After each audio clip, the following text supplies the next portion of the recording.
right, yo, welcome back to another episode of the Dear Fathers Podcast. I'm your host, James Meeks. We're excited about another impactful conversation with today's guest. But before we get started, Jesse, my boy, how you feeling today? Man, I'm good. As always, I'm excited to talk to another Black father, man. As you know, James, I'm a big sports guy, so are you. So this guest, man, I'm knowing it'll be a great, fun conversation, man. So I'm good today. Definitely, man. I'm excited about this one too, man. So to get into it, we'd like to welcome former NFL 9-year vet, current ESPN analyst, one of our favorite analysts. He can be seen weekdays on NFL Live, and a super dope father, Marcus Spears. Welcome to the Dear Fathers Podcast. How you feeling today, brother? I'm good, man. Thank y'all for having me. It was a good late wake up today, so that's a bad. I took a day off the screen to hang out with my people, so I appreciate y'all having me. Man, that's dope, man. We used to seeing you up early, man, on Get Up and all them other shows too. So I know it'd be killing you having to get up the crack of dawn to get on and talk, man. Absolutely. Well, good, man. We our platform is really about, highlighting Black fathers and some of the things that we go through, and some of the experiences, because we want to change the narrative in terms of how people view and see us. And so when we get a chance to have conversations with men as yourself, a lot of times people want to talk to you about your sports career and things like that. And we're interested in that. Like, that's really what drew us to you, but we're more interested in getting to know you as a man. And hopefully from the end of this conversation, our guests get a better sense of who you are as a father, who Marcus is as a man. So, time to taking it back. Let's go back to where it all started, man. We know you from the South, from Louisiana. So talk to us about your family, your parents, and what was your relationship like with your father? Yeah, listen, man, it was growing up in Baton Rouge. Obviously, it was tough. It was a rough place to grow up. My mom and dad separated when I was 8, but both of them were very integral in my life. Both of them worked together and managed and facilitated between myself and my sister, just to be both of our parents, whatever their differences, whatever their issues were. I think they did a phenomenal job. I got to give my mom a ton of credit for always keeping my mind on relationship with your father, right? Like, don't let our current situation determine how you all move throughout your life, his life, and just form a relationship, right? When you're not living in the same house with your dad, it's not going to be as strong as it should be. But it was strong. And then too, man, growing up in South Baton Rouge and North Baton Rouge, living all over, we were chasing them rentals because of financial situations. Yep. It gave me a perspective of family, because the one thing that I moved with my dad at high school, but between me, my mom, and my sister, man, we just grinded. We were together. My mom was working. My sister became my mom. My grandmother became my mom. So it really was a community for me. My childhood didn't lack one bit. All of my family was involved. Now, that doesn't mean we didn't have our issues. Right. Doesn't mean I didn't have my issues with my father either. But I think, man, just generational wise and the things that I was able to see. And this is the thing I explain to a lot of people all the time. My experiences allowed me to be more forgiving to my father. And I didn't hold grudges because of absence at times. Because I had other people to facilitate that. I knew the value in that because my mom stressed it. And it really wasn't, until I got older and realized the impact of not having the everyday lessons. Yeah. It really didn't affect me, man. I was hooping, playing football. So y'all know how childhood is, man. When you got sports, you got friends, a lot of stuff get filtered out that you're dealing with. Right. Yeah. Even one thing I want to touch on that you mentioned that is super important, like you said, because, you hear different stories when it comes to this, is your mom, right? Your mom was an advocate for you building a relationship with your dad. And a lot of times I hear stories, where moms are like, you don't need a dad. What you need a dad for? I'm the mom and the dad and all this stuff. So just want to give your mom roses for that regard, because, sometimes you don't hear stories like that where the mom actually is pushing for you to have a relationship with your father. And even to that point, like we talked about before we started recording, I grew up without my dad, and I didn't realize how it impacted me until I became an older adult. But you said something right there that I never even thought about. I was playing sports. I had friends. Like, I'm outside running around. I'm not thinking about like not having a dad. I'm really just living my life. The whole year I'm playing, AAU basketball, the season, all that stuff I'm not really thinking about. So that's something that you brought to my attention. Is like, I was just kind of being a kid, living life. I was like thinking about it at the time. So that's dope though, that your mom kind of pushed you to have that relationship with your dad. Yeah, she did, man. And I think she grew up with 7 brothers and sisters, and her mom and dad was married 55 years. Ooh. So she understood the value of not only the family dynamic, but the male role to the son. I think she had 4 brothers, and all of them graduate college. All of them have successful lives. And my grandfather was a farmer. Like, so his sacrifice and all of that, my mom was able to see. And then she saw how that manifested into her brothers and their work ethic and the things that were translated. So I think she always in her mind, like, it's funny, man, when we get married, we got this picture. We got this like idea of how the family gonna be. We're gonna have these good times and vacations, and we're gonna be married for 70 years, and our kids gonna get married and bring their kids.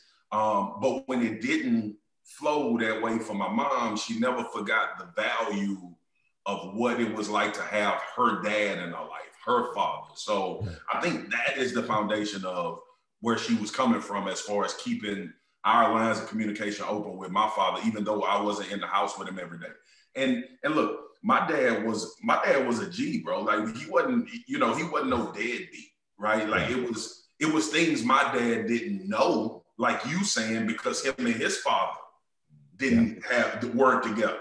So as I got older, I started to understand like the ramifications of not having that relationship, man. Yeah. Well, then you mentioned your mom having a big family, and with your dad being active, but he couldn't be present at all times because you didn't live with him. You lived with your mother. How did your mom's family impact your upbringing? Like, did you have uncles that would kind of fill the gaps when your pops wasn't around for you? Yeah, man, absolutely. My Uncle D, my mom's brother, was my mentor. Taught me a lot. He was big in real estate development. Lived in California. And just had like this, my Uncle D gave me vision. Like the one piece of advice he gave me that I'll never forget: favor is better than money. He would tell me that all the time. And I could not for the life of me grasp that because I was poor. You know what I'm saying? Like I was like, I need this bread, man. Like, the money is what get mom the house, it get her out the neighborhood, it get her, but he was teaching me the long game lesson, right? Like treat people the right way, always be accountable, be present. And then you gain favor. And then the favor is when people start speaking about you positively in other circles, where when you show up, somebody has already preceded you.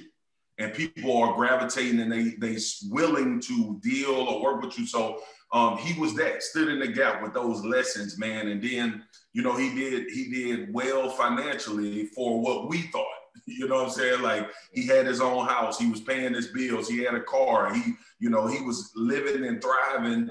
And I just saw that and I was like, man, this is ultimately, I guess, what the American dream looks like for a Black family. You know what I'm saying? So he was instrumental. My uncle Trent Jr. is the youngest brother in the family, and he was the guy that cultivated my work ethic.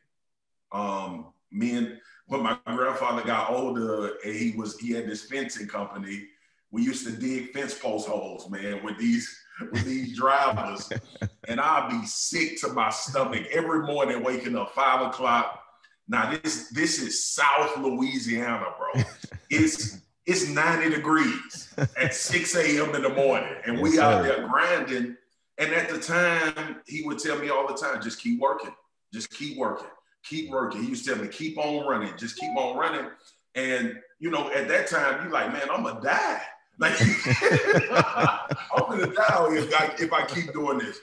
But all of those lessons in a town called Colfax, Louisiana, my grandfather managed through his whole life to buy 49 acres legitimately for his family. And we worked that land growing up. We fished on it. We hunted on it. But my uncle Trent Jr., man, taught me how to work. I tell people that all the time. And that translated into everything. Football, basketball, school, just keep on working. That was my whole thought process growing up. Yeah, that's dope, man. And even that you can kind of, put two and two together. It's like, hey, this is where this came from. That's part of the thing with me, man. Sometimes I wonder, not knowing, my dad or what he's like. It's like, what parts of me did I get from him? You know what I'm saying? Like, and I don't know that, and it kind of wrecks my brain sometimes, but it's like, I'm pretty sure there's some things that I got from him, whether it be good or bad, that make me the man that I am today, that I'm still, working on being better. So that's super dope. And but man, I know y'all brought me on the podcast, asked me questions, but I got a little experience in what you just said, man. Like those intimate thoughts that you have, those things that you like, we all have them as humans, but those things that you question about why I'm feeling that way, that's probably your pops, right? Like if you have that experience with your mom or whoever raised you, those qualities. Yeah, right. Those ones you can't, the ones you can't identify with. Because I went through it. A lot of people think just because my father wasn't absent, him not being in the home every day with me still left me with questions. Yeah. Like it still left me with, even though at times I could go 20 minutes down the road and be like, I'm feeling like this. Is this something you familiar with?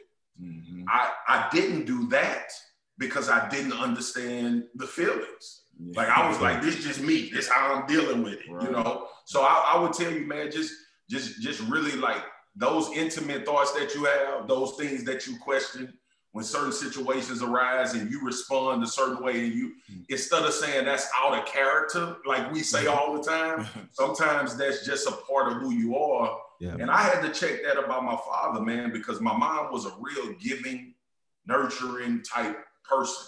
Like not just a mom, a person. My dad is more of, when I get this paycheck, I gotta hold on to it. He was always preparing for things that may come in a negative way. So I got that, I got both of them, but thank goodness I got more of my mom. I'm more of a free giver.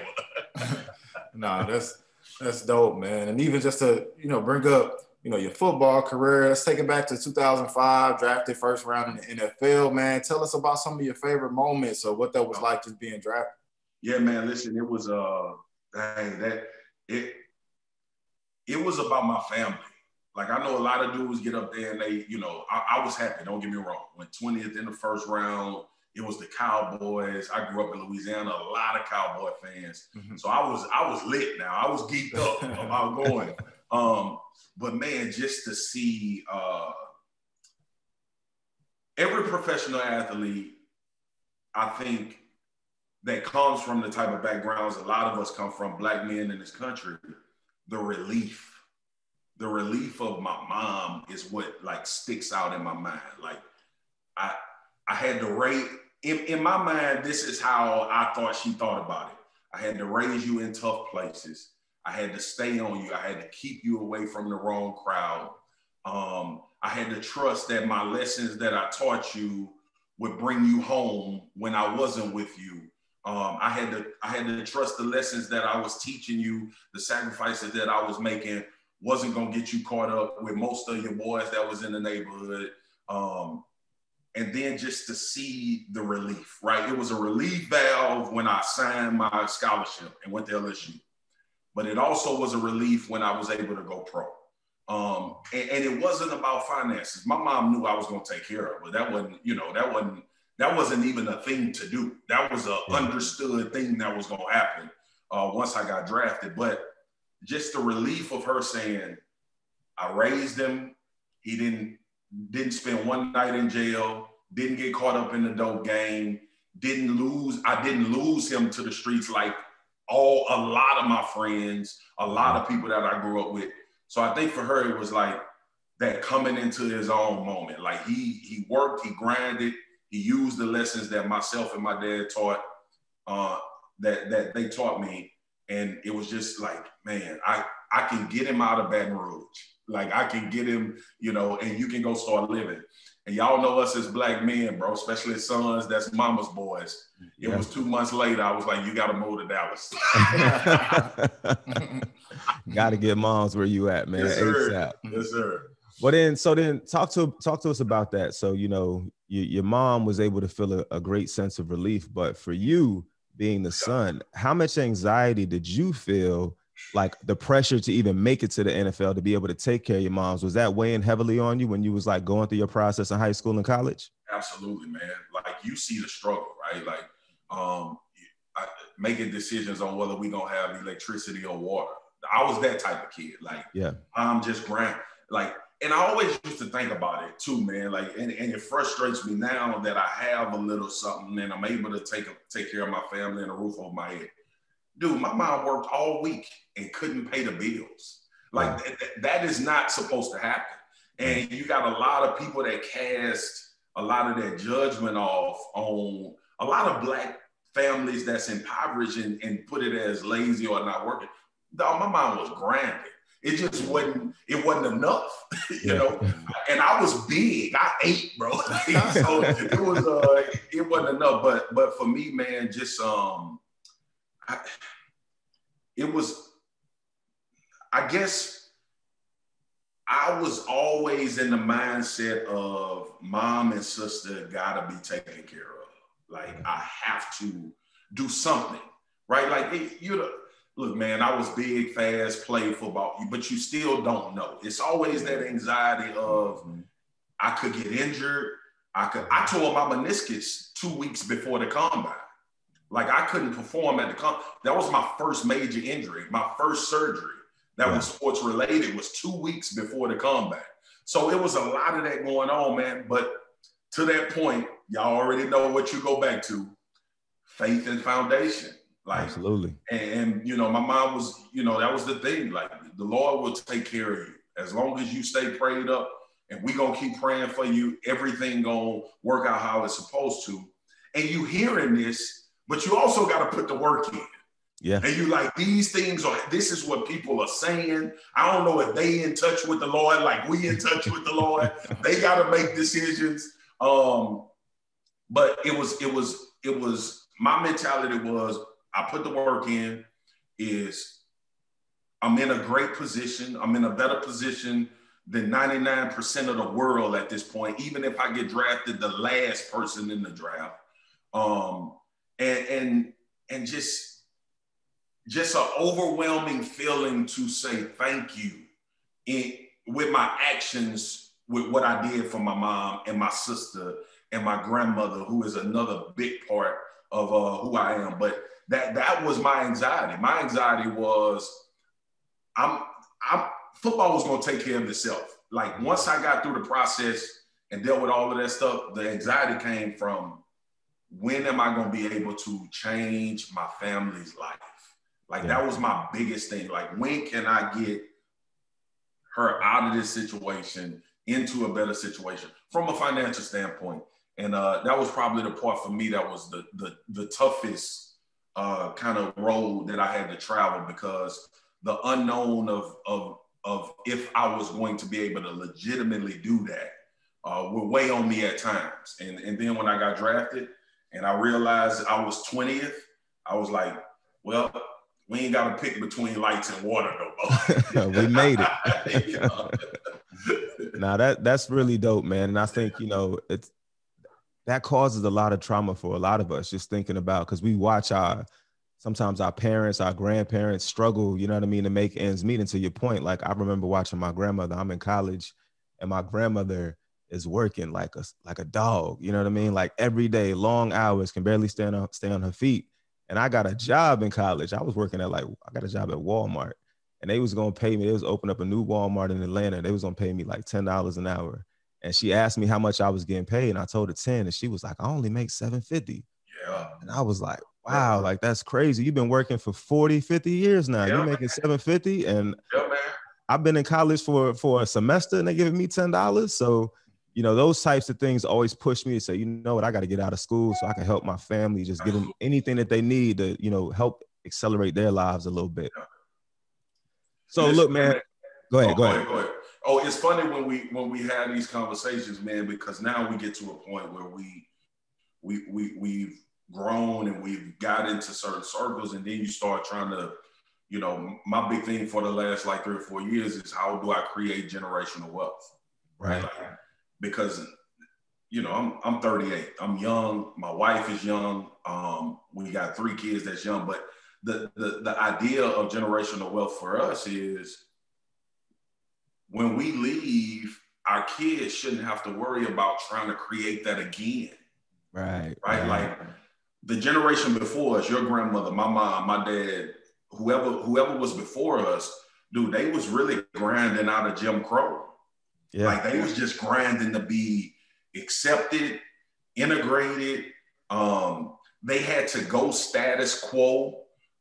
They had to, quote unquote, act white in order to get certain positions. And then, you know, and sometimes I get frustrated with our generation for not realizing that struggle and not realizing the disconnect, because now, you know, our generation is, I'm not conforming. I'm gonna wear my dreads and still be the CEO. You know what I'm saying? I'm gonna do this, and you know, like all of these situations that we see, that we understand now because we have more education, we've seen more of the world. Social media has connected us in a way that. But the bottom line is, man, when what you talked about stir my spirit all the time, because our parents, our grandparents, dude. Our grandparents 2 generations removed from slavery. Yeah, that's right. Like people always think about that, like, oh man, you know, every time we get on TV, 300 years ago, 400 years ago. No, dude, like if my grandmother just passed at 85, her grandmother was a slave. My grandmother worked for a white family, not as a slave, on the same land that her grandmother was a slave. Yeah. So it was that, to your point, like we just, 750 to your grandmother was like life changing. Absolutely. You know, so yeah, man, that always get me going, because I think about that a lot, man, just not being so hard on the non-progressive thought of our mothers and fathers and grandmothers, because dude, they had to do all of the things in our mind today we would never do to get us to sit in our nice offices, and you know what I'm saying, get together and talk about things that we've gone through. So it's always, that's always touches me, man. And I think that's a great point. And Jesse and I often talk about this with our guests too, and it's about fathers, but I think this is just about generations in general. Like, we got to give, you know, other generations more grace. Yes. You know what I mean? Because you're right. Like, we're very progressive in our thoughts, and like what you just said is like the perfect embodiment of me. I'm like, I tell my mom, I tell my wife, I tell my dad, I'm getting my nose pierced, I'm growing my hair out, I'm coloring my hair. Like, I don't care. Like, when I was in college, they told you had to get a haircut, do things a certain way. Now I'm like, nah, I'm gonna be a CEO and a boss, and I'm gonna do it my way. But I know them, and my parents both. My dad was in the military, my mom worked for the government. She retires this year. You know, they've worked for the same company for 30 and 40 years. You know what I mean? It was a way of doing things. So things that I'll say or do, they would never do. But I learned, like, in my mid 30s, it's like, you know what, I can't get mad at them because they won't approach things the same way that I did. They lived through a different era. So I got to give them grace and understanding. Like, if they weren't thinking about generational wealth, it wasn't because they didn't want to, it's because they didn't have the capacity to do so. They was just trying to make it. Right. You know what I mean? They wanted, they didn't have the time to think about it. They just wanted to make it. So we, you know, whether it's like, you know, dealing with them, or even like in situations where, say, your father wasn't around or your mother wasn't around, it's like, you don't know what they were going through at that time. So yes, while it can be traumatic and you don't want to make excuses for it, you got to give people grace to understand, like, life is tough, man. And until we become adults and have our own children, our own families, you don't really understand what people had to go through to get here. Right. And y'all know how we use the term "get it out the mud." Like, you know, they was really getting it out the mud for real. Like, really. They really were, man. Yeah. Well, then transitioning, bro, you know, you had a great career, you know, on the NFL side of it, man, but you've done something that both Jesse and I admire. You know, we talked about this before we jumped on, and saying, like, you know, you are one of our favorite analysts at ESPN. And I think, you know, you've been a breath of fresh air in terms of like just somebody new who played the game, coming in with a fresh, you know, perspective and experience. So talk to us about that transition and what it's been like going from player to the other side, having to actually talk about it now, which I know is difficult as a former player because players are sensitive now. They don't want to hear y'all really talking about each other. They don't want to hear it, man. What I will say, man, is so to what we were talking about, like when I played for the Cowboys, fortunately, I realized what I had at my disposal. And a big part of that was I was in the top 5 media market, and I had an opportunity to be around people that work for ESPN and Fox and all of these big networks. And through them interviewing me about the Cowboys, I would shoot questions back, you know. And I always had a healthy respect for their jobs, and I always thought that it was tough. Dude, imagine walking into a locker room with 53 grown men after they done got mud stumped by 20, and you got to go up and ask them why they got mud stumped by 20, right? And he's 6'5", 315, and you 5'6", 170, right? So I always wanted to kind of facilitate a relationship between myself and media that was open, but also you not getting any information that's private to this team. And I thought I did a good job of that. I did a radio show when I played in Dallas. I would do local television in the off season.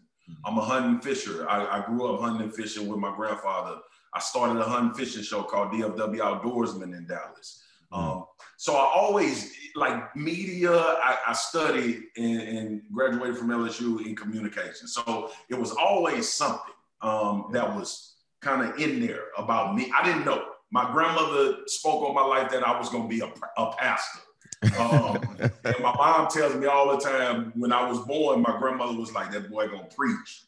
And I didn't, you know, that's not church for me. That's on ESPN. You know what I'm saying? Because I do try to give not only a sports connection, a people connection, a Black experience connection, a relationship connection between Black and white and Asian and Hispanic people, because sports did that for me. Like I never walked into the world thinking it couldn't be different, because I was always in locker rooms. Like I saw the very small manifestation of a utopia. You know what I'm saying? Like, and even if you didn't like how something was going, we were all pulling in the same direction, and my success was directly tied to your success. But man, it was let me see. It is, for me, getting into media was to be a voice for people that was not supposed to be big in media. I'm Southern. I got a Southern draw. I'm a big dude. I like to stay clean though, but I'm a big dude. I don't speak the with the vernacular that normally people want to see on TV. I'm just me.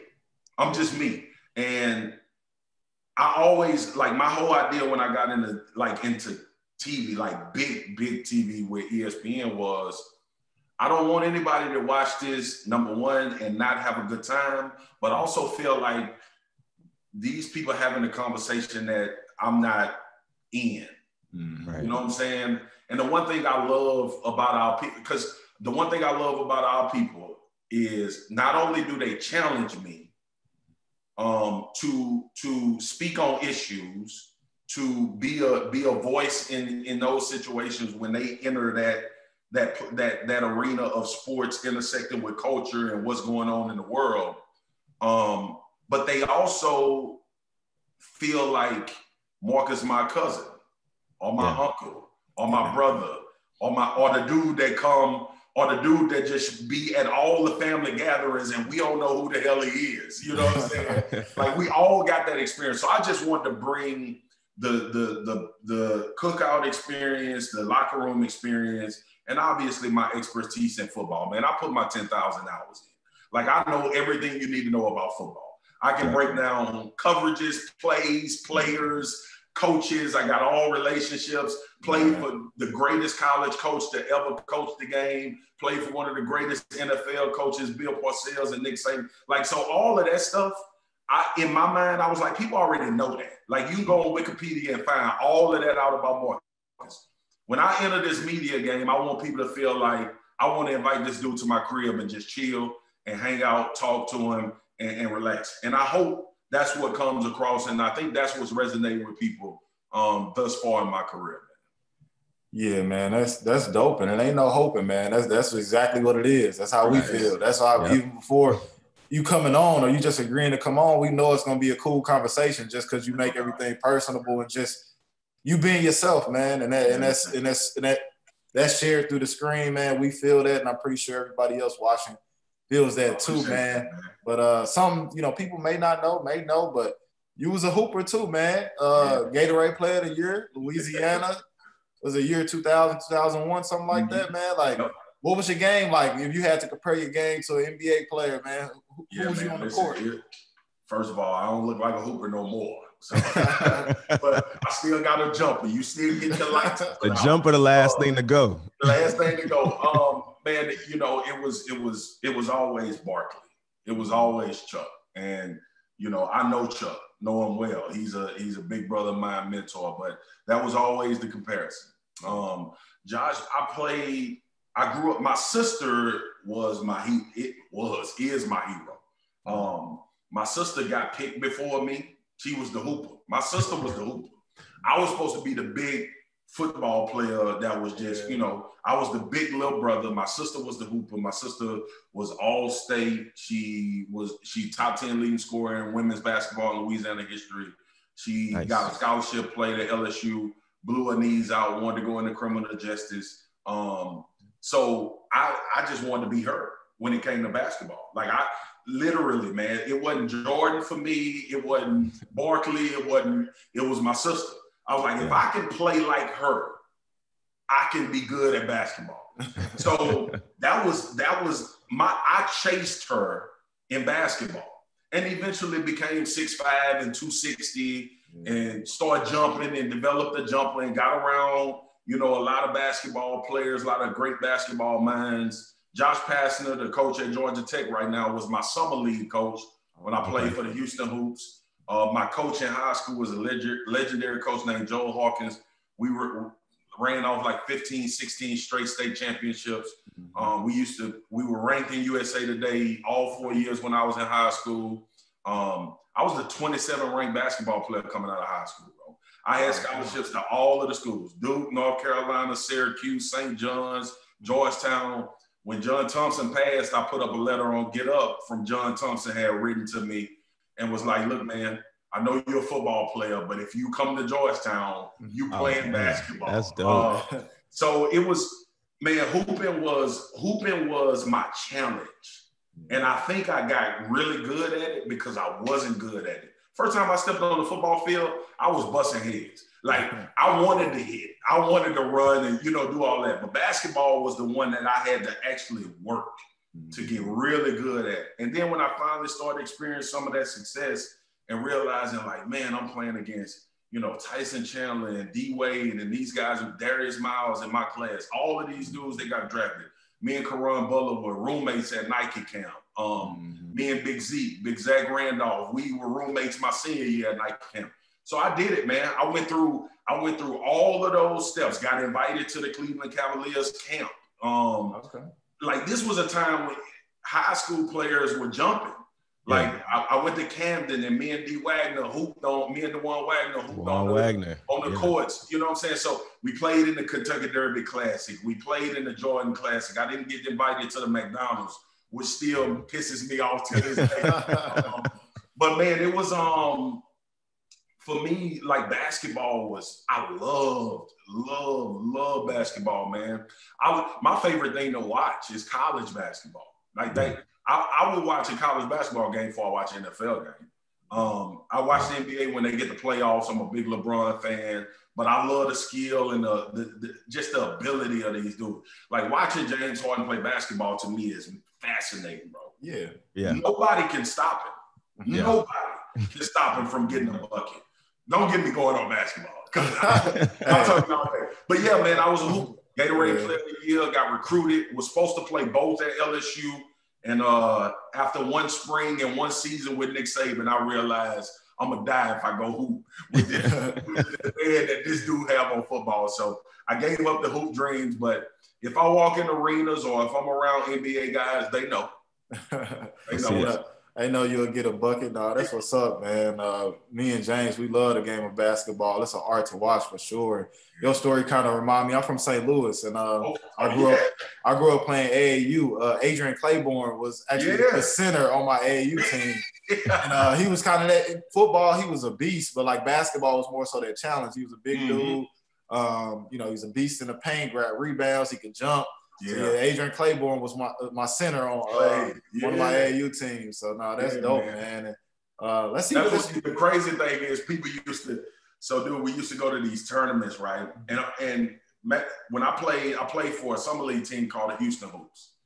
Emeka Okafor, who ended up being the Naismith Basketball Player of the Year at UConn, went on to the NBA. When he first showed up, dude, he couldn't walk and chew gum. Like, I remember Emeka when he was just. We used to call him the Big African, and he had uncanny timing. He could block shots. Yeah. And Josh and all of us was like, yeah, this dude, he could be something. He was just a ball of clay. And then I look up 4 years later, and this some of the best player in college basketball. Killing him, yeah. I played with Carlos Hurd. I played with Lawrence Robbins. I played with TJ Ford. I played with dudes that went to the league, NBA. I played with dudes that got pissed off that I didn't try to go and play in college and thought I could play in the league. So, man, it was like hooping was that deal. But what I was getting at is it'll freak people out when I come out and be playing the two, bro.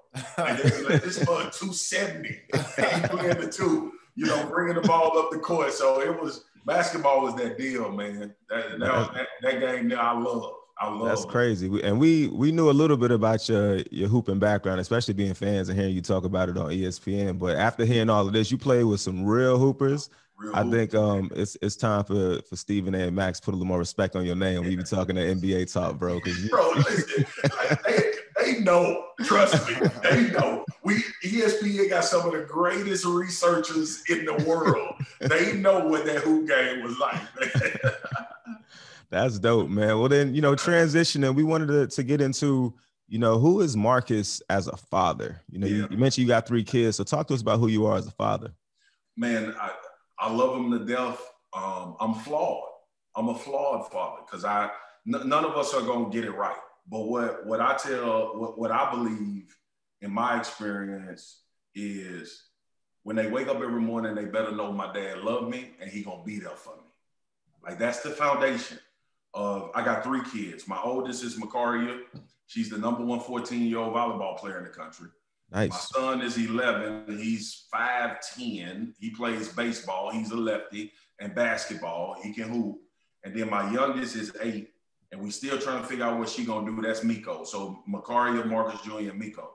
But my 8-year-old is the most athletic, and she the most grimy. Like, she is a dog. My oldest is just a killer. Like, she hate losing. So all of her work and practice and everything goes towards winning. Foundationally, I just love them, man. Like, I love them. My wife and I are not secretive. We talked about George Floyd. We talk about sex. We talk about things that are real life, man. Like, my job is to send my kids into the world, and whatever I can give them, they should not experience it and say, I don't know what to do. Right. You know, like, as a father, that I feel like that is my responsibility, along with obviously being a protector and providing a roof over their head. And I tell my wife, some dudes be tripping. Some dudes don't know what they want. I told my wife, look, if you work, it's because you want to work. Mm-hmm. Like, my job is to make sure you have everything you need so I can have everything I need from you, and our kids can have everything they need from us. Right. That's how I set up my family structure. My wife was a hooper, dog. My wife got drafted first round in the WNBA. to the Washington Mystics. Like she hooped at LSU. So my wife had money before I got out of college. So she knew, she grinded. She knew what to grind. She from Detroit, grew up in the, I married a gangster, bro. So it wasn't for her, it wasn't I'm gonna sit back and let a man take care of me. Like that just wasn't her, that wasn't her thought process. But when we had kids and when I was playing in the league, she realized like, I gotta shift my focus. I gotta, she sacrificed. She gave up her hoop to take care of me, take care of our oldest daughter when she was born. And after that, man, after she did that, I said, well, for the rest of my life, I'm gonna sacrifice for you and my kids. That's amazing. So that's it, man. Like my children, when they roll me away, all I want all three of them to say is that my dad loved me unconditionally. Whether I wanted to be an astronaut, whether I wanted to, whether I wanted to change my sex, whether I was gay, whether I was straight, whether I had a community of white friends or black friends, as long as what you're doing is not affecting somebody else and putting them in a bad situation, I loved you unconditionally. And I left them something. And not financially. I left them with morals. I left them with characteristics of being a good person. And I left them with the lesson that my uncle gave me. Favor is better than money. So treat people the right way. And I think they taking those lessons I think they holding on to those lessons. But the one thing my kids would tell you if you interviewed them is that my mom and dad don't have no filter. And we tap that butt. We whoop up in my house. I know, now they want to send parents to jail and do all of that. Fortunately, we did all of that early. My daughter 14, last time she got a whooping, she was 5. And my son is 11 last time. Yeah, he more of a hard head. He was probably 7 to 8. And I don't think my baby girl, I've never whooped my baby girl. My wife then tore her butt up a couple of times. But it always for us, man, is treat people the right way, do right by people, do the right things, and that favor will be over your life, Yeah. But and y'all know, man, our foundation is the Lord, Jesus Christ. Like it ain't no, and I don't sensationalize God and Jesus. Like that is the reason. Right. Like I tell people all the time, I don't need to preach a sermon. You can believe what you want to believe, pray to who you want to pray to, worship to who you want to worship to. I know for me personally, my wife lost her mom at 13. I know for her personally, because we've been together since we were 14 years, we'll be married. The foundation of my life, the foundation of my mom's and my family's life before me and the way they prayed for me, that wasn't nothing but the Lord. Ain't nothing but the Lord got me here, bro. Like, so, that's what we raising our kids on. Yeah.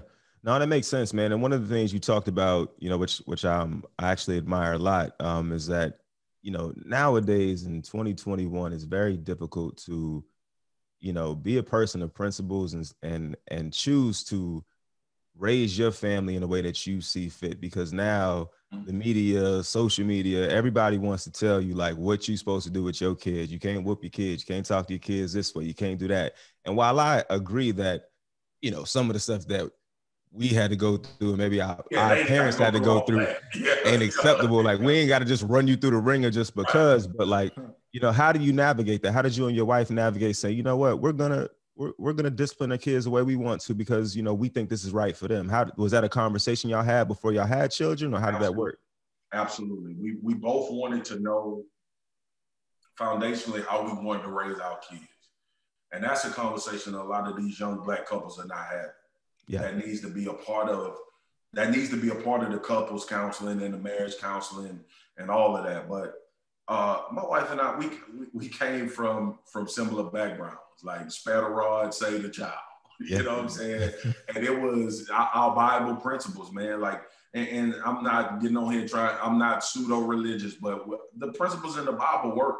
Like the whole book of Psalms really, like is song, but it also is a love story. The book of Proverbs, it really does teach you about financial literacy. Like we got into that. So when we were dating, when I proposed, when I was engaged, we talked about it. We was like, look, if we get our kids, this is the key for parents. Like if I have nuggets that I'm gonna sell, the key for parents is get them early.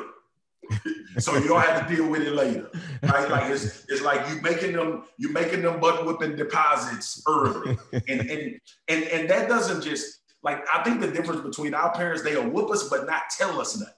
Like they'll whoop us for what we did, and then it'll just be a whooping, and then we'll be like, damn, they hope we put it together that I better not do that no more. But we wanted to be a little bit more involved in why you did that. Like what? And now that you got your whooping, and everything wasn't a butt whooping. Some things most of the time we talk. Our kids ain't bad kids, so we don't have to pull the belt out unless they do something outlandish to one of their siblings. But for us, man, it was always like if we build their foundation, if we treat them to treat people the right way, if we teach them respect and how to talk to people, if we teach them how to identify disrespect and to remove yourself instead of getting emotional and getting disrespectful back, like those are the things that we wanted to teach them, principles about how to deal and not succumb to peer pressure, not succumb to the crowd is moving this way, so I guess this is the right way to move. No, you assess, you figure out what's your best route and figure out the things you need to do, not to just have success, but to be right, to be in a position to treat everybody the way they should be treated. So that's kind of how we built it and facilitated it. And as of right now, man, it's working. My kids are respectful, bro. If my son popped up on this screen, he'll call both of y'all, yes, sir. That's just how we rock. My daughter gonna shake your hand and look you in the eye. She's not gonna, you know what I'm saying? With all of those principles that I think are very important, that my wife thinks are very important in order for you to not only be respected, but to show respect. That's what we were trying to do early on. And now we just watching them, man. We got great kids, bro. Like they kids, they mischievous and they get bored and they want to, but man, like my son, bro, my son yesterday, right? He wanted me to grill some lobster for him. And I'm like, yeah, typical rich kid shit. I'm like, yeah. I turned him on to lobster, which was a mistake, but he wanted me to grill some lobster. But bro, this dude went and took the lobster out of the freezer, unthawed it, seasoned it, went and lit the grill. He was like, Dad, everything ready. All you gotta do is grill it. Because I won't let him go on the fire just yet. Yeah. My daughter last night, every night, my kids, we try to get in bed 9:45, 10 o'clock. Every night, my kids come in our room, my wife our room, and we hang out like an hour and 15 minutes before they go to bed. If it's the weekend, we a family, we love each other, bro. My mom lives with us. They got in-house grandma, they got in-house getting spoiled. But at the same time, bro, my kids care about people. That's really that's my ultimate goal. That's my wife's ultimate goal, is for them to really love people and judge people on their character and be high character individuals and be worth everything to yourself. Yeah. And not let TikTok or Instagram or Facebook or Twitter determine your value based on what you're watching. So my kids are very in tune with who they are. They built up in this house, so they don't have to go look to be built up by somebody else. My daughters are built up by me. So they like, I don't need a man to take care of me. I got my dad. Like, so it's all of that type of stuff, man. So it's, we raised our kids on love, discipline, respect for themselves, and to be who they are and be unapologetically that. Yeah. And I think that's the best course of action for them And my wife does as well. So we're going to raise them that way. I love to hear that, man. Go ahead, Jesse. Nah, man, I was just taken back, man. Just all of that you just said is just super dope, man. I just want to, give you your roses while you on this call, man, because there's no guide or book to fatherhood, man, but it looks like or seems like or feels like you're doing a great job in creating that foundation, like you said. Absolutely. So I just want to give you your roses while you're on the Dear Fathers podcast, man, because, again, like I mentioned, I don't have any kids yet, but these conversations with people like yourself and even learning from James is super helpful for me. And I feel like, once that time does come, that I'm going to be the most prepared, person for that journey, man. And I even want to take it back with you a little bit, take it back 14 years, man. We do this segment called Dads and Delivery, man. Because a lot of times you only hear about the experience of the woman in the delivery room, right? Mm-hmm. So what was your experience like in the delivery room, physically, mentally, emotionally? Like, how was that for you as a Black man, bringing your child into the world? Man, first, initially, it was supportive, right, of my wife. She going through it. She, and pregnancy and being there for her while playing football and, seeing her go through the stages of pregnancy and then finally getting there. But, man, in that delivery room, I remember I almost fainted. Like, my wife told the nurse, make him sit down. And then when my daughter was born, it was an overwhelming feeling of, like I tell people, man, like fellas, I ain't trying to crack on Black men or fathers, period. I just don't know how you walk away from that. I legit, that feeling of emotion, looking at my daughter for the first time, holding her, I just don't know how you say, all right, I'm good, I'm a bounce. Yeah. You handle your business. Now I get it. I get circumstance. I understand all of that. But when that was my overwhelming of, I'm in love and I didn't work for it, right? If you think about it, all of our relationships prior to, we had to facilitate love. We had to introduce it. We had to see if we would get there. We had to, whether that's with a woman, whether that's with your mom and dad, you still are growing and becoming yourself, and you're trying to figure out, like, quote unquote, I'm supposed to love my parents, but what if I hate them, right? But you didn't choose that. You didn't choose that. My mom used to tell me all the time, you don't owe me anything, right? Like, I brought you into this world. What I owed you to try to give you the best life. So that was my thought process when my daughter was born, man. But being in that delivery room and seeing my wife go through that, I swear, bro, my wife had a halo. Like, they turned into angels or something. I was like, how did you just do that? And looking at her and looking at my daughter and realizing, like to be corny, the Lion King circle of life. Like, now the responsibility is not only for you and I to have a great relationship, it's also to bring a child into this relationship and be an example for what a relationship should be. Yeah. I thought about all of that. And then after we got her home, I went through like a week of depression because when I got back to work, it was a different animal. It was like, you ain't just playing football no more. Yeah. Like, you ain't just playing football so you and your wife could have good vacations and y'all can have a nice house and drive nice cars and people could say, oh, look how dope Marcus and Aisha is. They like young, Black, and they successful. They both pro athletes. They love in basketball, football, / all of that was out the window. The responsibility now is to, as a man, it's not Macaria's, my youngest daughter at the time, it's not her responsibility to make you better. It's your responsibility to get better for her. And I think that week of thinking about, like, the pressure of, I can't make her choose between lights and water. I can't bounce her around. All of my childhood experiences that I would say were not ideal, my mom just making a way, overwhelmingly came into my mind saying, I can't have my kids in that situation. And I think after I got through that point, I just had a new grind, man.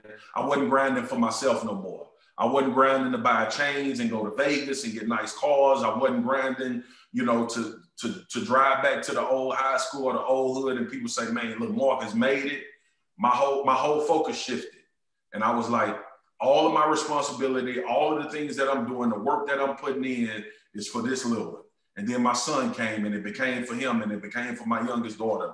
And in that delivery room, the overwhelming feeling of love, man, like, because they can't do nothing for themselves, you know? And it was the best, scariest, most nerve-wracking, anxious field day of my life when she first came out. And then when my second one came, I was a little bit better. And my third one came, I was like, man, we done this. Like, we good. Yeah.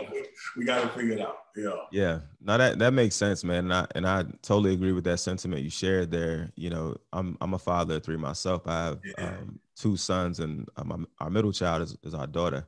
Mm-hmm. And I can just tell you, being there for each birth, it's just the feeling you get in seeing that. And then it's not even, this is why I could never walk away from my children. You know what I mean? Like, seeing them come into this world is amazing, but then also seeing my wife being the giver of life in that situation. Like, each time you love her even more because you like, man, you just went through this. You brought a baby into this world, and like, I don't know how you did it. For me.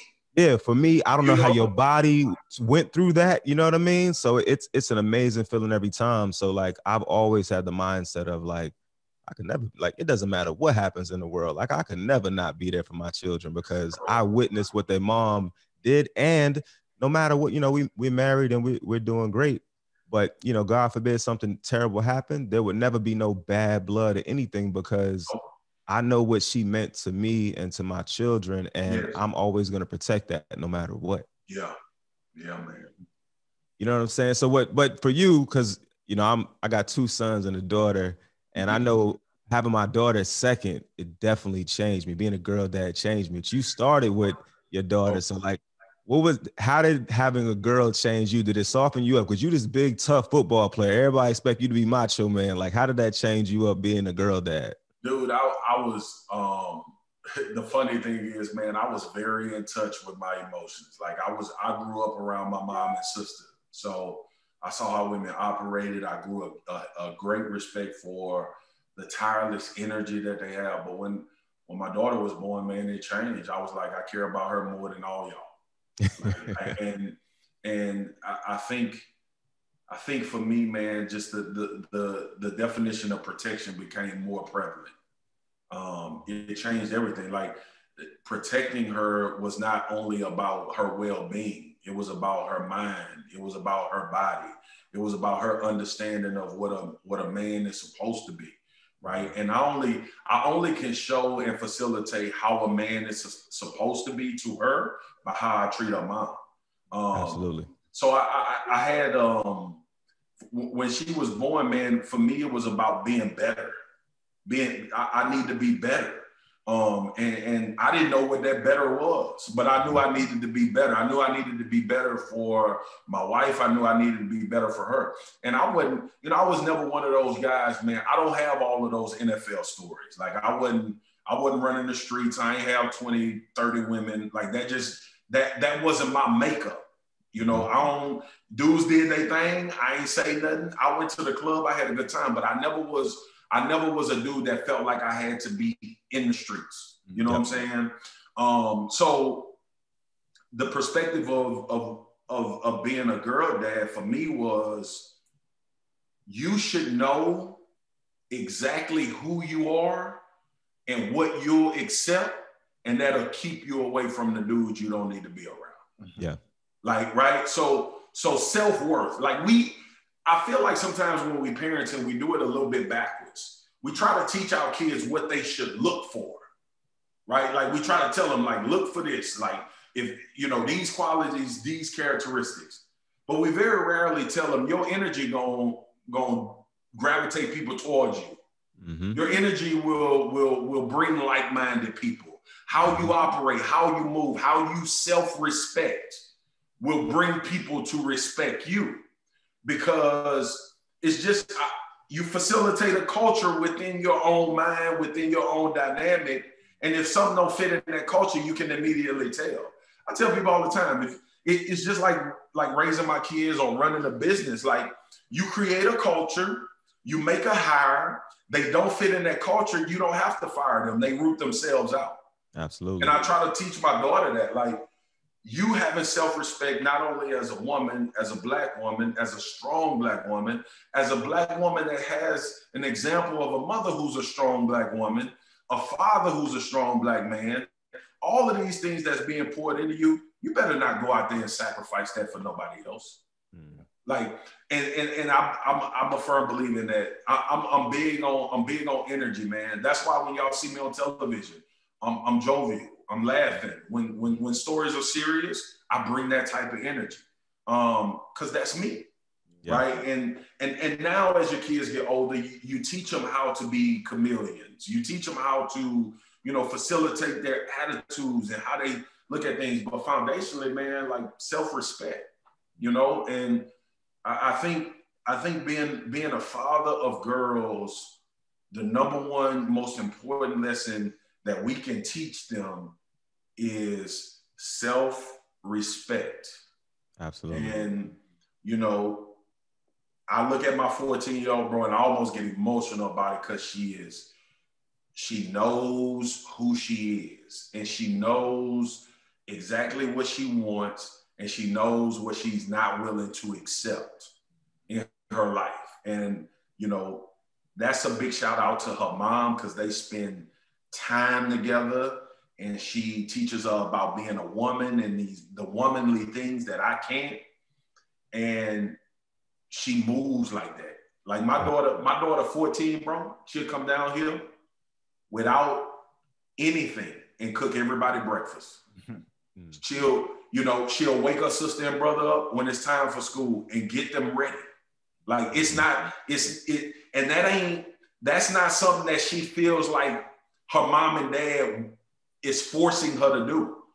She's operating with her own energy now, right? And now we just giving her lessons and nuggets, and trying to guide her, man. But it goes back to that foundation. But being a father, man, self-respect, man. Like, and look, you could do a hell of a job. I tell parents, man, don't be hard on yourself. You could do a hell of a job raising your kids, and they still go out there and belong to the streets. You know what I'm saying? But you got to know as a parent that you did it all to try to keep them at least in a vein where they know who they are, and eventually if they do step out, they know, all right, I need to get back to this foundation, or they never even touch it because that self-respect. Yes. And at the end of the day, kids are going to be kids. We all have gone through stuff. We've all done things that we knew we weren't supposed to do. But sometimes you got to go and experience it yourself. But it's about that foundation that you're talking about, and just hoping and praying that, I instill these things in my children. They may veer to the left and to the right at times, but hopefully they come back to the foundation, and that helps guide their decisions going forward. So I totally agree with that sentiment. I think we raising them to not stress out when they leave. Yeah. Like I tell my wife all the time, like when they leave, I just want to know that she know that the streets ain't for her. You know what I'm saying? Like, and when my son leave, I want him to know he don't have to have 5 and 10 women to feel like a man. Mm-hmm. You know what I'm saying? I don't want him, like the stigmas, my son, bro, he probably gonna be a big time athlete. The sucker, he tall, he must, like, I know what's coming, right? Like, you know what I'm saying? But I'm trying to, same with my girls, self-respect, bro. Because when you giving yourself to if you giving yourself to all of these women, man, you got all of these soul ties going on, and you dealing with issues of pregnancy and STDs, and like, bro, when I tell y'all I talk to my kids, like this ain't my son 11, he know. Mm-hmm. He know everything. Like, he knows everything. And that's a conversation. My 8-year-old ain't there yet. We ain't went in on her. like 10 is usually that age where we like, okay, it's time to start introducing some of these things because they get to the tournaments and they get to the, you know, they traveling and they around different kids that parents may have different philosophies. So we all try to facilitate that, but self-respect, man. And then, you know, too, like, bro, you don't have to live up to what the thought is or the idea is of what you supposed to be doing. It's cool to have one woman. Like, it's dope. Like, bro, my wife right now, like I'm looking at her, she in the kitchen cooking, right? And I look at her maneuver through this house, and I ain't saying I wasn't dumb early on. I was dumb. We all were. We were married. But the bottom line is, bro, I'm like, man, I'm not giving that up for 2 hours. Yeah. I ain't giving that up for a trip. You know what I'm saying? Like, it is what it is at this point for me. I'm like, look, women DM me, be wanting me to do stuff. And Ashley is my publicist. I direct them that way. Dude, a couple weeks ago, I don't know if y'all saw it, but this whole thing with Wendy Williams. And it was another dude named Mark Spears who I know that played in the NFL. Dude, my DMs went crazy. Like, bro, are you divorced? What are you doing? Like, first of all, you trying to holler at Wendy Williams? Like, I was like, what? I was like, what's going on? So I get on IG, bro, and I got all of these messages, man. It's women in my messages, it's dudes in my messages. It was women in my weird, bro. Like, cause I'm not in the game, so I don't understand. Like, I got women like, you don't have to get Wendy, you could take care of me, and so I put a public service announcement out there. It ain't me. Like, you know, and that one, my wife was like, my wife laughed. She was like, man, seriously. But it's just that for me, man. Like, you know, I'm trying to teach them, man. Like, you could change the narrative, bro. You could be a real dude and still have as much fun and as good of a time without having all this extracurricular.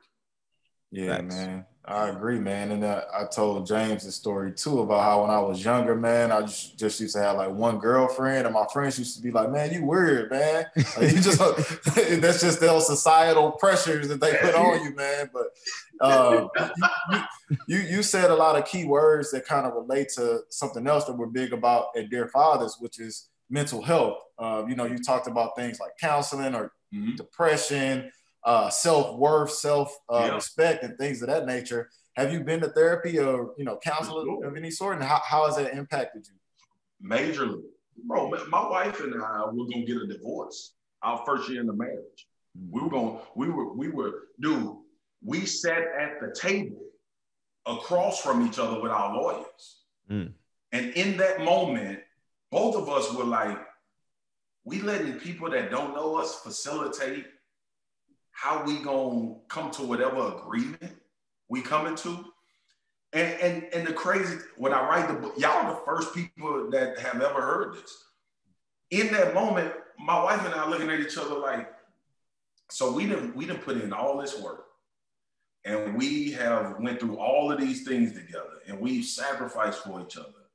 For 1 year into it, we gon', you know what I'm saying? And it was me. It was me. My wife will tell you it was me, but I'm telling you it was me. And it was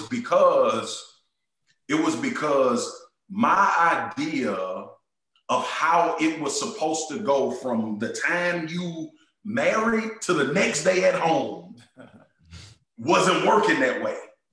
And not understanding, I come from a home that was divorced. Right. So I don't even know how to be married. I don't even know how to facilitate a relationship. I don't even know when you're not telling me something to identify that something is still wrong. Like, I had no idea about all of that. So what I did was, when I felt impulsive or when I felt like the marriage wasn't going the way it was supposed to go, my idea was, well, I guess it ain't working. And I get out of this one, something else will work. Because my idea of whatever the hell the idea was, I had never seen anybody married, like outside of my mom's mother and father. But we sitting there in that moment, bro, and we both come to the realization, like, We put the lawyers out and the mediator. Like, this is us. And I'm like, what's up? And she was like, she was like, it's just so weird. Like, we got people speaking for us. I know you. We've been dating. We dated. We like, what is happening? And both of us were like in the fall. We like, what is it? Young, bro, 23.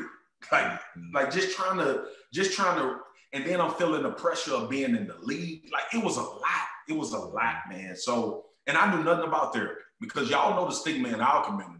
You don't talk to, you go talk to your grandmother. Go talk to you know what I'm saying? Go talk to your boys or your friend or whatever. And we had a team psychologist, Miss Jackie Stevens, for the Dallas Cowboys. And never in a million years would I thought I would use her services. Just never, because therapy wasn't like, therapy is when you crazy. Let's be honest. Like we grow up thinking you go to therapy because you crazy. Because if you ain't crazy, you don't need to go to therapy. I used to tell my wife all the time. She was like, do you think we need to go to marriage counseling? I was like, can't nobody tell us how to be married. They don't know us. You know what I'm saying? So what I had to do, man, was not only, it goes back to foundation, right? It goes back to the lessons of my mom, my dad, my grandfather, my uncles out there working. You work for what you want. Yep. Keep working. Like, so y'all get like the full circle moment of keep working, man. Don't give up until it's over. Right? And we got to that point, man, and we start talking, and we kind of slow. We always joke. We broke up. We started being friends again because we lost that, thinking marriage is supposed to take you to some other level of friendship and facilitate this whole idea of closeness because you signed some paper and you got married in front of people, which ain't the case. We went friendship, we went back to a relationship, and we stayed married. And through that process, I went to therapy as an individual. And I realized through that, through going through therapy, talking to Miss Jackie, is that, bro, you have formulated this idea of what things are supposed to be like.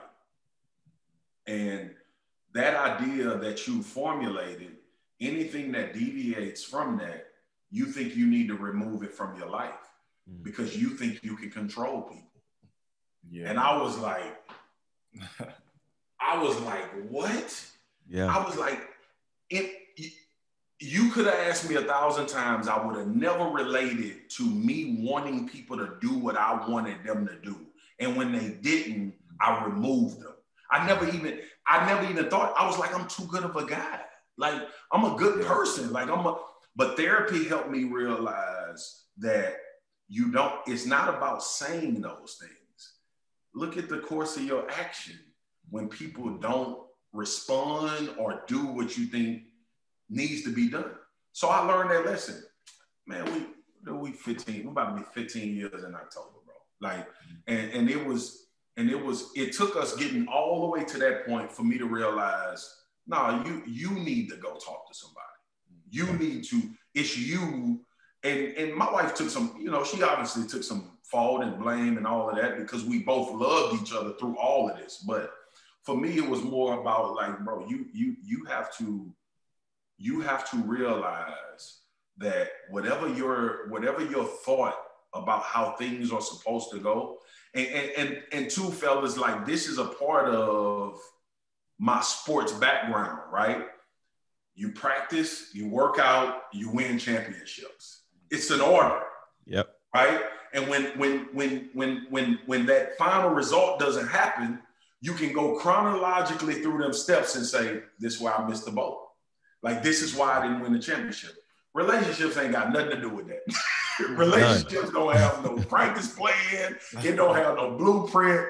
You know what I'm saying? Like, it just, so I had to reprogram my thought on there's a separation between how you operate and how other people operate, and be willing to say, you know what, you might operate in that space better than I do.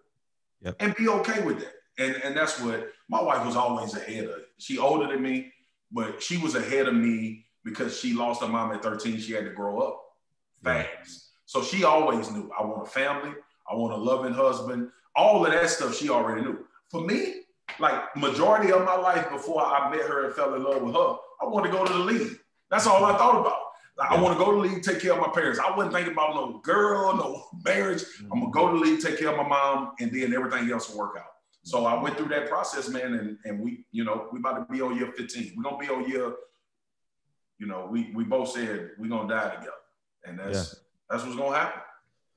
That's powerful, man. And I think, it says a lot about you and your wife to be able to kind of sit down and remove the outside noise, because the lawyers, the mediators, that's outside noise. You know what I mean? And they're trying to help you guys find resolution, but you didn't need resolution in that moment. You needed to figure out how to talk to each other, how to heal with each other so that you can grow and build. So I wish and I hope that, as other men hear this, we put this out, that they start to come to terms with understanding like the importance and the value of therapy. I tell Jesse this all the time. Like I started going to therapy last year for the first time ever. Yeah. And I had that same mindset you're talking about. Like we hear the word psychologist and we think psycho. Are you crazy? You can't go there. I used to say, man, they can't tell me nothing about nothing. But it's so liberating though when you get to have those conversations and unpack things that you aren't thinking about in that way. So I just wish more men, especially Black men, would be open to it. You know what I mean? Because it'll help save our relationships with our children, our relationships with our spouses, everything. If we just come to that realization that sometimes you need an outside party to kind of help you see the stuff that you ain't seeing on your own. Sure, man, for sure. And too, man, we have so many societal things working against us as well, as Black men, especially in the family dynamic. And I've never been one to blame socioeconomic situations and all of that, but we know systemic racism and all of the systematic things that go on in this country that we have to go extra in order to try to take care of our families, or we have to get outside of ourselves or deviate sometimes from, what we actually want to do in order to take care of our families. And a lot of that weighs heavily, man. And then we unpack that stress on our family, like the people in the house and the wife. And then we realize like the punching bag became the people that's trying to save us. Bro, and that's what I realized, bro. So it was always for me, man, like after that situation, after we went through that, it was always for me, I'm going to foundationally lock into my family, and everything, to your point, the outside, everything outside of that, if it ain't right, it goes. Yeah. Like I told my wife about ESPN. I said, babe, if me working this much is too stressful, I'm out. I don't care about that at all when it comes to this household and you and my kids and my mom, my sister, and my niece is living with me now. She's going to attend Howard next fall. And bro, I have, to your point, the piece of saying I'm locked in on my family. All this other stuff is extra. Yep. Changed my whole life. And that came through therapy. That reshifted my priorities. Because initially what a society tells Black men is go work, make money, make that the priority, and then your family second, and you making them the priority because you giving the money to them. But what about the emotional? What about the time? What about being there? What about the lessons, seeing you? So, my son, when I was traveling a lot for ESPN, I took my son with me during a work week. And I showed him, like, bro, this is what your father is doing in order to take care of the family, right? And I told him, this doesn't have to be your course of action, but I'm doing this because the family is first. Right. I'm not doing this because work is first. I'm not putting these hours at ESPN and traveling and flying all over the country because I care about ESPN and their ratings and these shows and being famous and popular. Everything that I'm doing is so when I leave here, and the reason you on this trip, when I leave here, you have to know it all filters back to the people you care about. And once that became, I thought that was number one until I realized, no, my focus was work. My focus was the NFL. This is what my wife had to deal with. This is what I learned through therapy. Mm-hmm. My wife had to deal with, first, it's the NFL, okay? Second, is taking care of your body so you can stay in the NFL. Third is taking care of the money and the finances. And then fourth, I come in. But if you reshift it to her being first, it's easier to do the football. It's easier to deal with the workouts. It's easier to bring the money in. Yep. So I had it backwards, man. You know, but through how we grow up and sometimes not having a father, society tells us if you're working and you're bringing in a check, you taking care of your family. Mm-hmm. No, you ain't. Mm-hmm. I know a lot. Hey, bro, trust me. I know a lot of rich, miserable people. Mm. I know a lot of them. That's and it's because they haven't reshifted that family dynamic first. They got work first, and friends and corporate meetings and all of that stuff is before they say, I ain't talked to my wife in 2 days. Mm-hmm. You know, I wake up in the morning, I kiss my wife, I check in with her. How you feeling, babe? We going through the process now. We moved to Virginia 10 months ago. We going through the process. We about to buy a house. We closing on our house on the 31st. My wife and I, we talking about all of the things that need to go through the house. But first we check in, bro. Mm-hmm. Man, check in with the people you love. That's what therapy taught me too.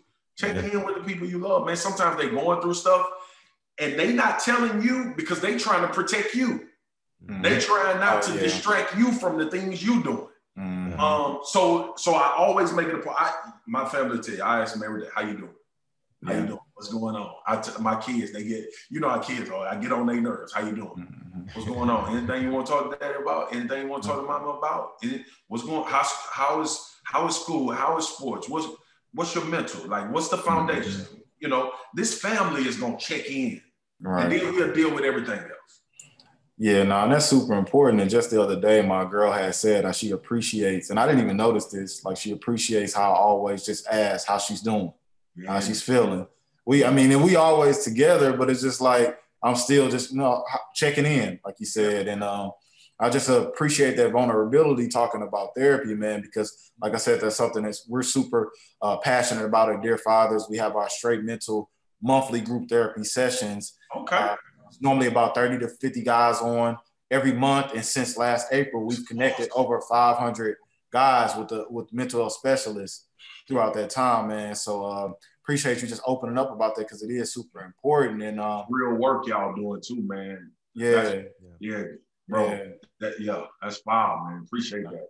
No, we appreciate you for just opening up about your experience with that, man. And just even, kind of shifting gears just a little bit, man, just being a Black man in media, man. How important do you feel is it for us to create our own spaces to tell our own stories and kind of, help shift that narrative? Like how do you feel, that kind of impacts the world? Absolutely. Absolutely. It's important to create your own forums. What y'all doing here, man? Y'all changing people's lives, bro. Like, I try to do that with my job. From a big national stage, right? Like, I try to do that. I try to, if you really follow me, I always try to impart wisdom through my comedy, through when I'm talking about sports in a comic way, when I'm talking about sports in a serious way. I pour my heart out when I talked about George Floyd and my son asking me, why didn't the cop get off his neck, right? The murderer. Right. It's so important to do what y'all doing because not only does it give time, right? This conversation that we had, when you're dealing with a big national, I got 3 5-minute splices, right? We're not having we're not having like a real, like deep. So when you see me on TV, somebody can't say, well, tell me why. And I spend another 6 minutes talking about why I feel a certain way about a thing. A lot of things in television, I get criticized from my own community because a lot of things get lost in translation on TV because you don't have time to explain. And y'all know, I mean, y'all know, bro, y'all podcast doing well. Y'all got people listening. Y'all know if you don't have time to expound, it gets misconstrued. People formulate what they think because most people are formulating ideas when you can't fully explain it based on their own experience. So when I get people, when we talk about Colin Kaepernick, and I don't say Colin Kaepernick needs to have a job, they like, y'all ain't promoting Colin Kaepernick no more. Like, you know, we get that. Like the black analysts at ESPN, we get that, bro. You know, Cap ain't in the league, and y'all, you know, y'all Uncle Tons, y'all sitting up here talking about the NFL and how great it is and all of that. First of all, I love the NFL. I ain't changing that. I don't love a lot of things about what the NFL did and how they operated, but I love the NFL. The NFL changed my life. Mm-hmm. Like it gave my family an opportunity to start creating the generational wealth. That ain't for everybody. That's other avenues that people have issue with. But the thing I try to always explain and do, man, and the reason why I love forums like you guys have created and platforms is because we get a chance to talk. Not only as people that just met in the interview process, but throughout this triangle that we have, we formed the brotherhood. We helping somebody, right? Like we helping somebody. Very rarely do you get a chance to do that on television. So it's very important, man. Like what B. Marshall and Ocho Cinco and Shannon Crowder and those guys doing that I Am Athlete.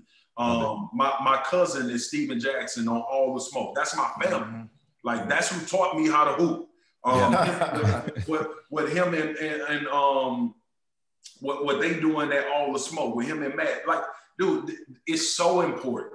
It's so important, man. So I always think about when we have actual time to sit down, not only as men, but as Black men, and be vulnerable and share these experiences and really talk about things, and we start to see the dynamic and how you were, like your father wasn't in your life. My father wasn't in my life every day, but he was in my life enough to have an impact. You grew up with your mother and father.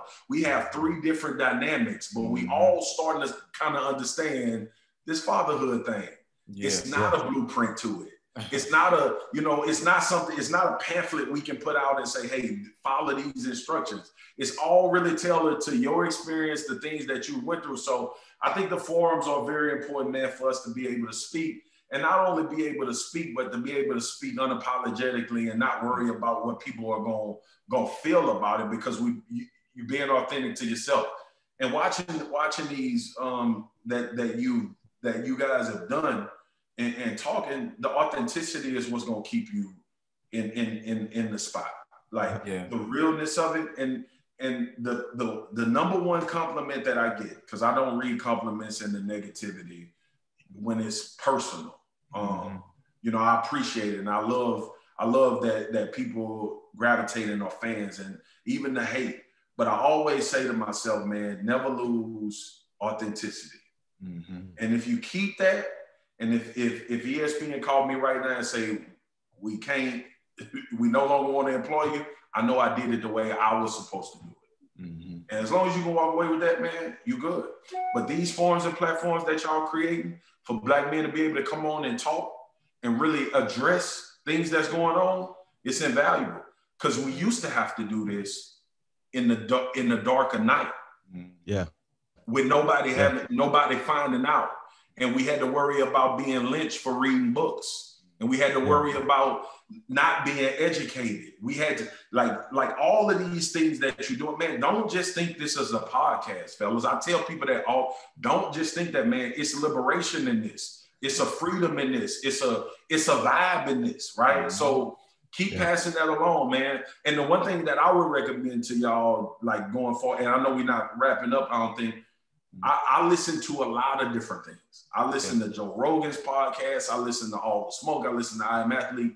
Don't limit yourself, man. We have so many interesting stories, so many interesting people. Y'all keep telling these stories, man. It's changing people, bro. So keep doing it. And to your point, man, like I really feel like there's healing in this. You know what I'm saying? And like you said, people are learning from it. Shit, I'm learning from it. You know what I'm saying? Just having these conversations, man. So we appreciate you, just kind of, speaking to that and bringing up all the smoke and I am athlete. That's what we look to be, when it comes to what we're doing. We're not, athletes like Matt Barnes, Steven Jackson, Ocho Cinco and them. But at the same time, I think we're doing something that's just as impactful, talking about being black men. Oh, man. Black fathers. Don't think it, bro. You are. Yeah, appreciate that, man. Because it's more people that can relate to you guys than us. Mm-hmm. Yeah. Right? We are small, we're small. I know the bigness of being a professional athlete in the black community, right? Mm-hmm. Because sports to us as a community has always been a way out. We don't look at it as just playing a game. Yeah. We look at it as a fight for equality. We look at it as getting out of poverty. We look at it as changing our neighborhoods and captivating our culture and changing things. Mm-hmm. Like sports for us is not just dribbling and shooting. That's why LeBron, I'll never shut up. How can we shut up? Mm-hmm. Like we can't. We literally can't shut up about these things because these are the absolute things that have impacted us. These are the things you telling us to be quiet about are the reason we wanted to make it here. Right. So we could have an impact and be able to say those things. But the bottom line is, man, when it's guys like yourselves who people can feel and touch and relate to and that are going through things, that's more real. That's authentic, right? Mm-hmm. The reason I am like I am on ESPN is because I'm one of y'all. Yeah. Like I remove the professional athlete and the dude that play in the league and he on TV and he hollering and fussing with Stephen A. and Matt. Remove that. I come from the same things y'all come from. I dealt with the same things y'all dealt with. I never want to be above that. And I think that's what has resonated with people about my television career. Mm-hmm. I'm not trying to be better than you because I'm at ESPN and I'm making money and I'm not that's my goal is for you to do that. Yeah. My goal is for the next generation, the brother that I can pull up. Like the crab in the barrel gotta go, bro. Like it's gotta go. It should be it should be a space for Dear Fathers podcast. It should be a space for I Am Athlete. It should be a space for All the Smoke. And you know what all three of them should do? They should support each other. Yeah. It shouldn't be a competition. It should be all of us telling stories. So that's what y'all doing, man. That's why people relate. Yeah, no doubt, man. And I agree with you 100%. I think it's space for all of this because it can never be too many platforms for black men being vulnerable, right? It was already so much of a rarity in the past. There can never be too much of it now, man. So definitely, man. And I just want to to that point, I just want to interject one time. To your point, man, when you talk about platforms, we come from a history of when we create platforms, they kill us. Mm-hmm. You know what I'm saying? Yeah. Morton created a platform for change. They killed him. Mm-hmm. Malcolm created a platform for change. They killed him. Mm-hmm. Medgar Evers, they killed him. Yeah. Right? Marcus Garvey, ostracized, killed him. Mm-hmm. Right? So my publicist is a white lady that grew up in Virginia that went to the University of Alabama, and we are family. Mm-hmm. You know why? Because of authenticity. Yeah. Because because Ashley is willing to say, I don't understand that. That's not my experience. Right. And I was willing to say, I don't understand that. That's not my experience. So it's not just about black men. It's about our place in society. It's about not being snuffed out from telling these stories that are hard to tell sometimes. Like, you guys dealing with fatherhood. Our fathers were, like I said, we came from slavery, we came from Jim Crow, we came from Vietnam, we came from World War. Like, you got to understand, bro, like there has been an idea to remove these voices. Yep. Mm-hmm. And when you're doing this podcast, when you're talking to guys like myself or anybody, it's so valuable. It's so much more than just, we got a dope guest on today and we going so much more valuable than that, man. So it's always going to be a space, and it always needs to be a space for you guys to do what you're doing. Absolutely. And that's what our focus is, man. We're gonna keep pushing this, keep growing this platform, keep telling these stories and really changing the narrative about fatherhood, about Black fathers in general. And hopefully, with every time we get out here and we speak, if we inspire one brother, then we feel like we doing the work in the community. So that's what's important, man. So, one of the things we like to do with every guest that we have on, though, is, have them like write a hypothetical letter to their father, right? So if you could write a letter to your pops, starting with Dear Father, what would you say? Dear Father, I learned a lot in your absence as much as I learned in your presence. I learned to be a protector. I learned to deal with women because I was around them. And I learned grace and forgiveness. I also learned that you don't have to lose to gain. And what I mean is you can have it all based on your own terms. And I think I learned that I didn't have to depend on you to know what a family dynamic was, but I also learned what I didn't want a family dynamic to be. And then I also learned, Pops, that when I did move with you in high school, what I missed. I learned what I needed. I learned that the world was unforgiving. I learned that you didn't have the opportunities that I had, which probably the way you raised me didn't manifest until later in my life. And I love you. I forgive you for the things that I felt like were done wrong. And I'm so grateful of your relationship with your grandson. I'm so grateful that you decided to not cut off your education about being a Black father, but to continue to learn. And I'm so grateful that last week when I came by, you working on my 64 Impala. And thank you. Thank you. And it will always be you, my father, and I'm your son. It will never be you were not there for a portion of my life, so we don't have a relationship. You're my father. I'm your son. Who I am is a lot of who you are. And I just tried to make those things that weren't as good better. That's deep, man. I love it. I love it. Thank you for sharing that with us. I think that's really powerful that you could even have that, those words with your father, man. And I'm hoping that when he gets a chance to hear this, he loves hearing that from you too. No doubt. So, kind of getting us to wrap this thing up, man. We know you're a busy man. You growing every day. What's next for Marcus Spears, man? And how can the people follow you on social? Yeah, man. So I'm M Spears 96 on Twitter. I'm M Spear with no S 96 on Instagram. What's next for me? Oh, dude. A bunch of volleyball tournaments, a bunch of basketball and baseball tournaments. I think from a career standpoint, man, I'm really getting into voiceovers. I'm really starting to try to learn how to create content that will be disruptive.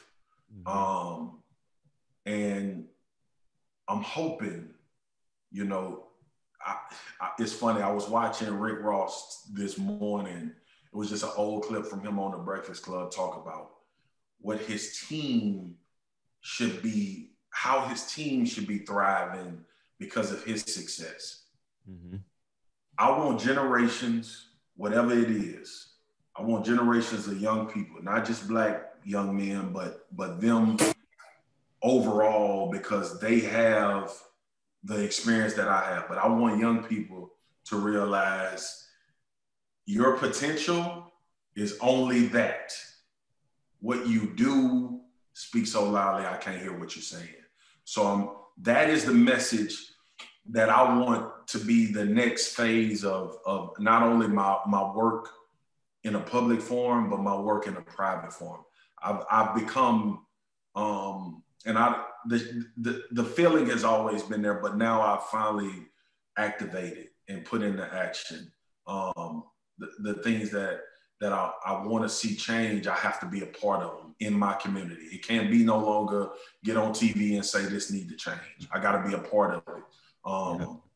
And one thing I would challenge people to do, and I'm doing it, I'm not, bro, I hate having to do this, but I tell people because I want other people to do it.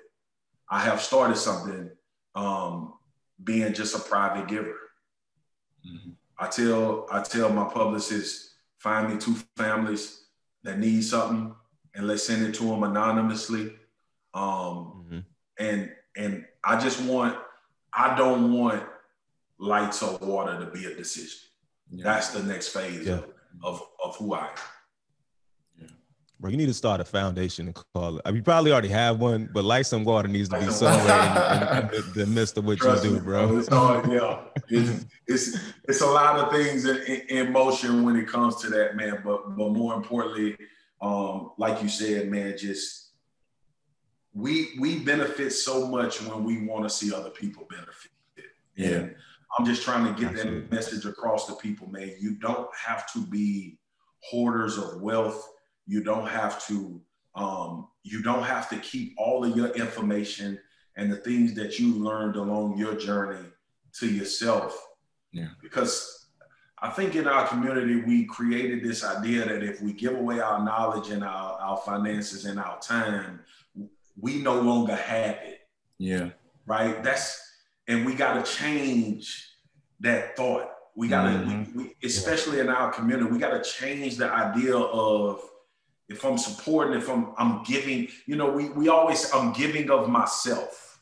I'm pouring into you. But that doesn't mean I'm losing anything. You know what I'm saying? And I think we got to be what you guys are doing. We got to be free givers of information, of our time, and if possible, our finances to change people's current situations. Yeah, no, I totally agree, man. And I mean, this is just conversation, like you said.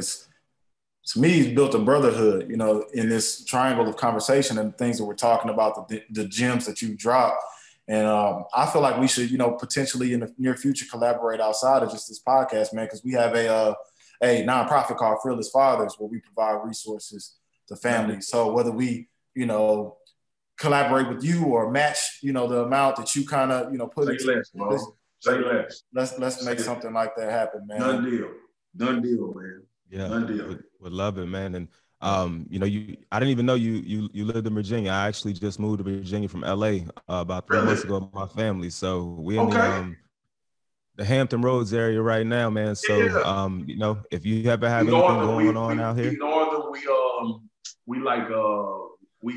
I think 20 minutes out of DC, I think. But dude, that's okay. We're gonna link. My in-laws is up in Northern Virginia, man. So definitely link. Would love to support anything you got going on, brother. I'm just, like I said, we were fans before you came on, but now I feel like I got to know you better as a man, and I'm just super excited about continuing to connect and build with you, and anything we could do together, our platform and what you have going on, man. Would love to do it. Bet, man.